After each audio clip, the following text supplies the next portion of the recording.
जोंनिनो social media इनफ्लुएन्सार मुस्रि फुंखा ब्रह्म बिथांखौ जोङो गांसे बैसागु गोथार फालिजों बरायनानै लाग्रोनो थाखाय आखायाव लानाय जाबाय बेजों मान होग्रोनाय जाबाय बयबो आखाइ खबदो hello guys welcome back to the channel नोंथांमोनखौ आंनि चैनेलाव बरायबाय दा जोङो माने बैसागु प्रग्रामनि थाखाय लाहार फाहार खालामलायबाय दा नोंथांमोना बेयाव नुनो मोन्दों सारो फालो माने फुरा रेडि खालामगासिनो दङ आरो दा बेयाव गुबुन गुबुन गामिनि मोसागोन दा हस्टखौ जों गामिया खालामदों थांनाय बोसोरनि बायदि खालामबावबाय देग्लायबो गाजा गोमजायै फिन खनसेबाव बैसागु खुंगा 8थि सेलिब्रेशन माने फालिथाय ओरैहाय फुरा बारदै सिख्ला मोसागोन बेयाव नै नोंथांमोना वाइट एंगेलाव नायबानो जाबाय दा नाय वाइट एंगेलाव नोंथांमोना नुनो हादों नुगासिनो दङ नैबे मेन सेन्टार पइन्ट दा बेयाव जोङो बारदै सिख्लाखौ ओरै लारि लारि मोसागोन आरो ओमफ्राय बेवहाय फार्स्ट सेकेन्ड थार्ड प्राइज थायो बेनि जोंना गोखा गोखैनि थाखाय जागायलायबाय नै थांनाय बोसोरनि बायदि देग्लायबो थालिर फस्ला अमा बेदर खान्थाल सामब्राम थाइबें खिफि बेन्दों दा बेखौ जोङो माने गोखा गोखै जागोन एकदम रायजो राजाफोरखौहाय जाहोगोन आरो गुबुन गामिनिफोर फैयोबा बेखौबो जाहोगोन आलासिफोरखौबो आरो चिफ गेस्टफ्राबो जागोन मानो होनबा बेखौ जाबाथाय फुरा माने स्रां मोनो देहाखौ बेखौ संक्रान्ति दिनाव जानाय जायो दिनै मोसौ थुखैनाय दिन दा बेखौ जों जानानै प्रग्रामा बैयाव स्टार्ट जागोन गिबियावनो मोगथां ब्रह्मखौ आफादगिरि बिथांखौ गांसे गोथार बैसागु फालिजों मान होनानै बरायग्रोनानै लानो थाखाय आं खावलायबाय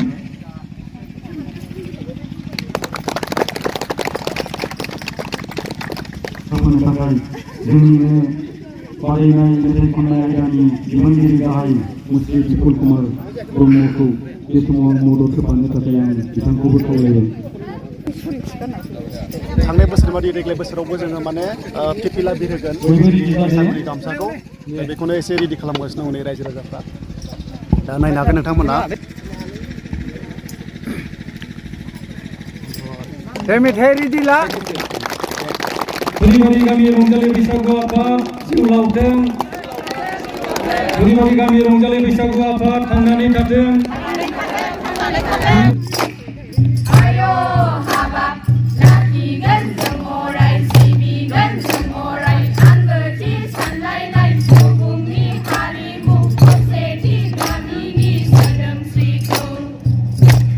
देग्लाय बोसोरावबो एसे गोगोम खालामबाय थांनाय बोसोरनि बादि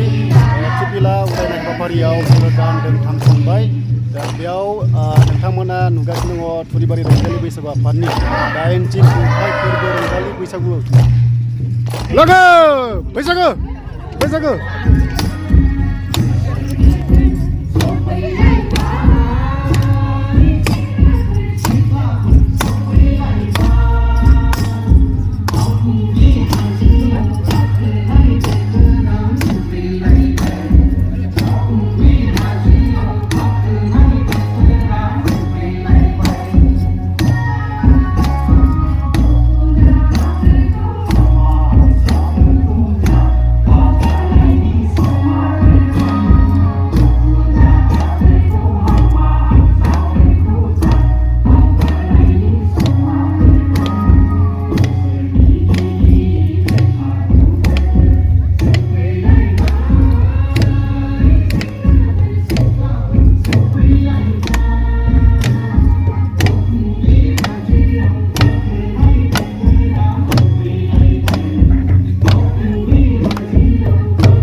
keluar dah.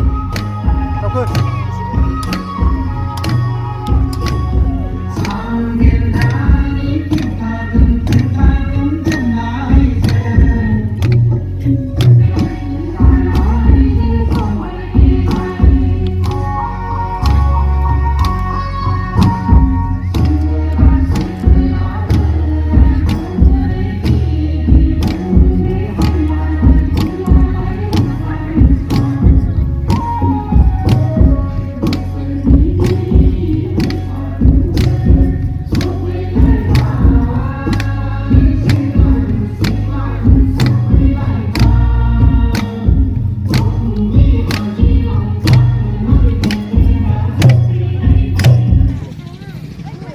सुरिबारि रंजालि बैसागु आफादा 8थि खुंथायखौ देग्लायबो गाजा गोमजायै खुंनाय जाबाय दा नोंथांमोना मोसानायखौ नुगासिनो दङ दा आरोबाव नै मोसानाय जायगा बसिगोन नै एकदम फुरा माने जागायबाय बैसागु बेखौ खुलुमलां नोङो गेदेरखौ खुलुमनांगौबा खुलुमदो उन्दैनो मान होनांगौबा मान होदो बोर सारस्रिदो उन्दैया बोर बिदो गेदेरा बोर सारस्रिदो बे हाबाफारिखौ जोङो जागायजेननो आखायाव लाबाय बे गामिनिफ्राय गैलिया जोंहा गोबां दुखु दङ बे न'खरफ्रा जों गोसोखाङो बिथांमोनाबो थांनानै थानायमोनब्ला जोंजों लोगोसे रंजाफागौमोन मोसाफागौमोन जोंहा बेखौ गोसोखांबा दुखु मोनखाङो दा बेनिखायनो बे आसनखौ आरो उन्दैफ्रा गेदेरफोरनिफ्राय बोर बिनानै लानाय बे हाबाफारिखौ जों जागायजेनसिगोन बैसागु आफादनि दिनैनि बे आफादगिरि बैसागु आफादनि आरो लोगोसे जोंनि सुरिबारि गामि गागि आफादनि आरो बेयाव सिगांनिफ्रायनो जोंजों लोब्बा लाखिबोनाय जोंनिनो बोसोनगिरि गामिनि रायजो राजा नोंथांमोन आरो लोगोसे आंनि सोमोन्दोआव गिदिर उन्दै मादैमोन आनैमोन गासिबो आंनि फंबाय बिब' बिनानाव बेवाइ आं बयखौबो नैबे दिनै बोसोर गोदाननि गोसो गोरबोनि हामलायनायखौ आं गिबियावनो जासिग्रोनाय जाबाय। बे समाव जों उन्दै समाव गिदिरफोरखौ जेब्ला जों न'खराव थांनानै मागिहैयो होमब्ला जों खुलुमग्रोयोमोन जोंबो मोनदों बे फालिनायखौ मोसा मोसा जोङो रंजानानै बिदिनो आरो मान लालायनानै जों थाइसे थाइनै माइरं खांलायनानै लाबोयोमोन। दा बेबायदिनो जोंहा माखासे नैबे गोदान मुगायाव गोदान बैसागु बा गोदान बोसोर दानि मुगायाव माखासे जोंहा फरायसुला फरायसुलि बेफोरनि बारखौ मोनबोयैलाय बिदिनो गामियाव माखासे फालिथायफोरखौ जोङो खोन्थाबोनो रोङैलाय उन जोलैफ्रा दिनै गावनि बिमा बिफा असेखौबो जोङो आथिं हमनानै खुलुमनो हाया। लोगोसे गामिनि गिदिर गोलाव दैदेनगिरि बिथांमोनखौबो गोसोजों मानिनो हाया जालांगासिनो दङ जों बेखौ नुहुरदों। दा बिनिखायनो जोङो मोनसे नैबे बैसागु बे फांसननि गेजेरजों जोङो मोनसे महर होनो सानदों। बे महरा ओरैबायदि जागोन बेखौ दिनै उन जोलैया नुयोब्ला गेदेरखौ खुलुमनांगौ उन्दैखौ जोङो बोर सारस्रिनांगौ गोदान बोसोराव। दा बेबायदि आयदाखौ जोङो फालिबाय थायोब्ला उननि जोलैफ्रा जाहाथे बेखौ नुनानैनो सिबिनो गोसो जागोन। बाहायथ' जोंहा गोदान बोसोराव गिदिरखौ मान लाखानांगौ बिमा बिफाखौ मान होनांगौ बे जोंनियाव अट'मेटिकै गोसोआवनो जोंना बोसोर गोदान फैब्ला सोमजिलांगोन होननानै आं मिजिंथियो। फैदोलाय ओरै फैलांदो खुलुमदो आरो नों बिनि उनाव ओरै फैदो नोंबो फैदो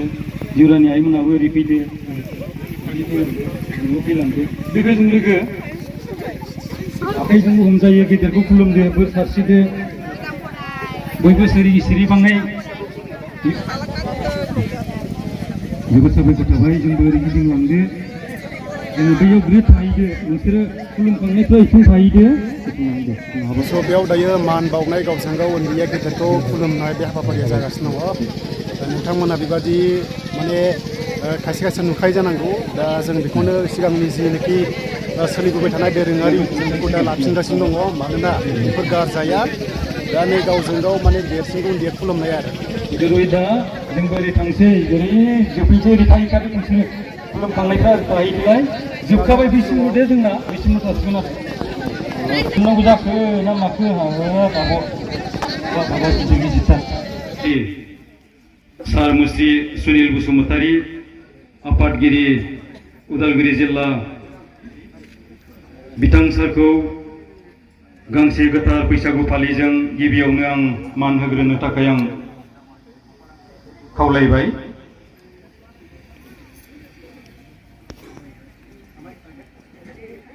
बयबो आखाइ खबदो जोबोद साबायखर थाबाय सानो बुंथिगिरि महरै नुजाथिफैनो हादों मानिजाथाव आब' मुस्लिमा राजेश्वरी ब्रह्म बर' आफादगिरि मेदामखौबो गांसे गोथार बैसागु फालिजों मान आरो मेदामखौ सिनायथि लानो थाखाय आं खावलायबाय जोंनि गामिनिनो खुरमा आरो जोंजोंनो मोनफैनो हादों सार बिथांमोनजोंनो फैफानो हादों मावथि आरो बारग' गाहाय नेहाथारि उदालगुरि जिल्ला ब्रह्म धोरोम आफादनि मानगोनां मुस्रि प्रबिन बसुमतारी बिथांखौबो गांसे बैसागु फालिजों आङो मान होग्रोनो थाखाय आं खावलायबाय माजबादनिफ्रायनो मोनफैनो हादों अबं ब्रह्मजों लोगोसे मेथाइया रेडि खालामखादो आरो मोसाखावरि बिहामजो दोलो मोसा बे बादायथिलियाव हाबनो थाखाय आं खावलायबाय सार आरो मेदामजों लोगोसे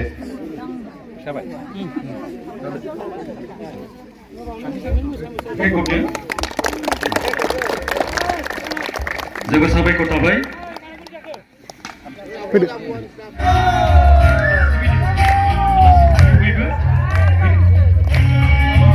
बोफिननानै हो ओमफ्राय हाबजेनबाय नालाय बोफिनदो ओमफ्राय आलासि सारमोन बिथांमोनाबो हाबजोबगोन बिनि उनाव जों गोजोनै जिरायगोन बेसेन गोसा बिबुंथि खोनासंगोन आरो साहा लोंगोन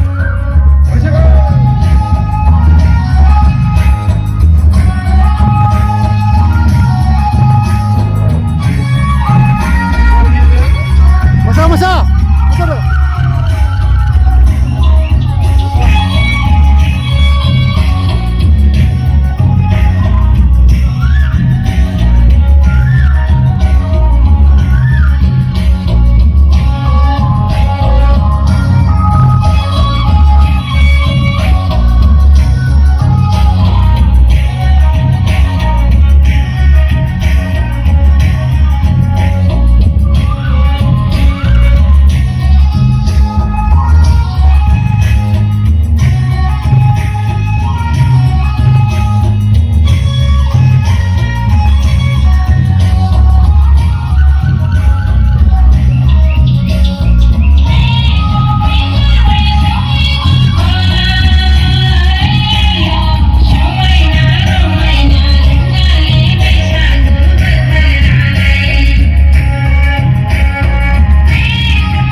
रनेन्द्र बर'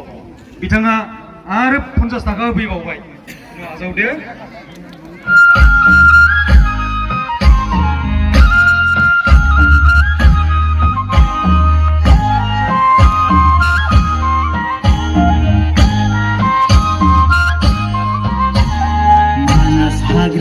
लाइनै फेलुगिनो आगै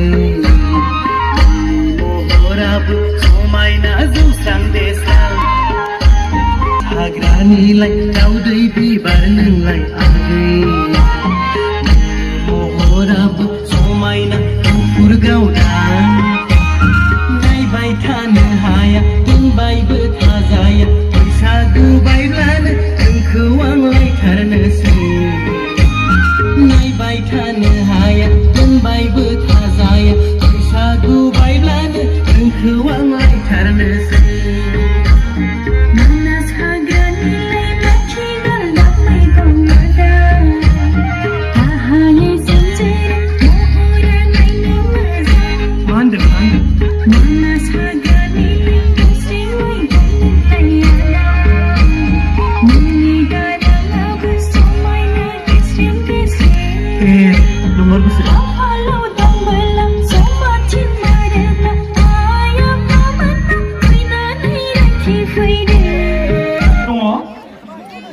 दालमासि देलायफबनानै खानायफ्रा रोजा जाथों जायना गदों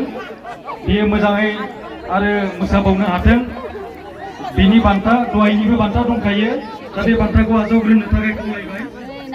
आरो फैसा सफैबावबाय नै फैसायानो फैसा मानगोनां जोंनिनो बोसोनगिरि मुस्रि प्रसेनजित ब्रह्म गुमैया 100 रां बान्था होदों बे बान्थाखौ आजावनो थाखाय आं खावलायबाय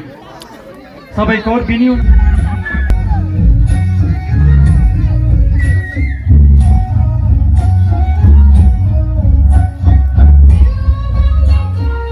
बैसागु राजा बैसागु रानि मोसाबाय